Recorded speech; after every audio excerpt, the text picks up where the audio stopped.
हर हर महादेव। ओम नमः शिवाय। 11वां अध्याय। तिथि महात्म। प्रतिपदा एवं द्वितीय का व्रत।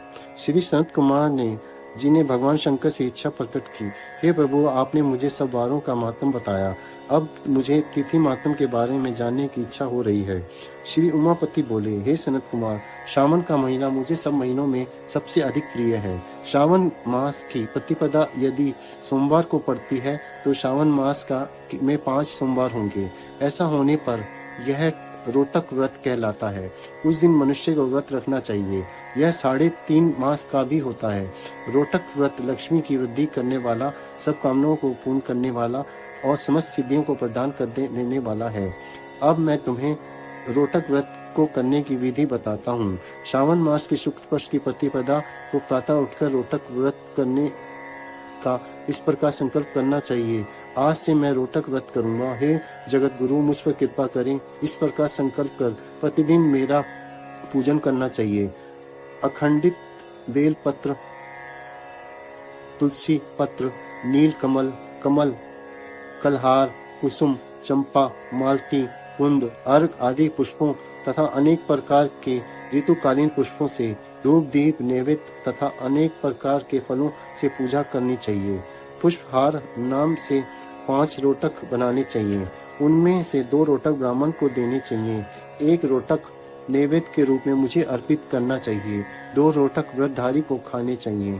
केला, नारिकेल, जम्बीरी, बिजोरा नींबू, खजूर, ककड़ी, दाख, नारंगी, मातुलिंग, अखरोट, अनार और ऋतु में पाए जाने वाले फलों से अर्घ्य दान के लिए उत्तम कहा गया है।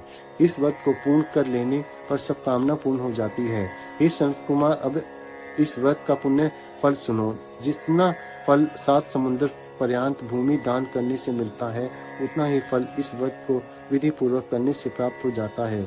इस व्रत को 5 वर्ष तक करने से अतुल्य धन संपत्ति प्राप्त होती है। इसके उद्यापन में सोने के 2 रोटक बनाने चाहिए। पहले दिन अधिवासन करके अन्य दिनों में प्रातःकाल शिव मंत्र द्वारा घी तथा बेल पत्रों से हवन करना चाहिए। इस प्रकार व्रत करने से मनुष्य की सब मनोकामनाएं पूर्ण हो जाती हैं। हे संत कुमार, अब तुम्हें द्वितीय के व्रत को सुनो। इस व्रत को करने वाला प्राणी लक्ष्मीवान तथा पुत्रवान हो जाता है। यह व्रत औदुंबर नामक नाम से भी प्रसिद्ध है। यह सब पापों को नाश करने वाला है।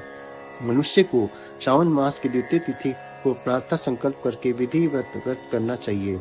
इस व्रत में गुल्लर के पेड़ की पूजा की जाती है। गुल्लर का पेड़ ना मिलने सके तो दीवार पर गुल्लर के पेड़ का चित्र बना लेना चाहिए। अर्चन विधि। हे औदुंबर, आपको नमस्कार है। हे हेम पुष्पक, आपको नमस्कार है। जंतु फल युक्त लाल अंड तुल्य शली युक्त आपको नमस्कार है। इसके बाद शिव तथा शुक्र की पूजा करनी चाहिए। गुल्लर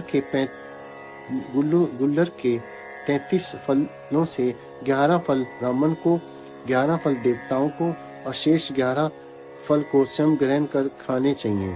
इस दिन अन्न नहीं खाना चाहिए। रात में शुक्र तथा मेरा अर्चन करते हुए जागरण करना चाहिए। इस प्रकार यह व्रत 11 वर्ष तक करें। फिर इसका उद्यापन करें। उद्यापन में सोने का फल, पुष्प, पत्ते आदि के साथ गुल्लर का पेड़ बनवाकर उसमें स्वर्ण की बनी हुई शुक्र तथा मेरी मूर्तियां रखकर पूजन करना चाहिए। दूसरे दिन प्रातःकाल छोटे छोटे गुल्लर के फलों से 108 हवन करें। औदुंबर की लकड़ी, घी तथा तिलों द्वारा हवन करना चाहिए। हवन की समाप्ति पर आचार्य का पूजन करना चाहिए। अपनी सामर्थ्य के अनुसार ब्राह्मणों को भोजन कराना चाहिए।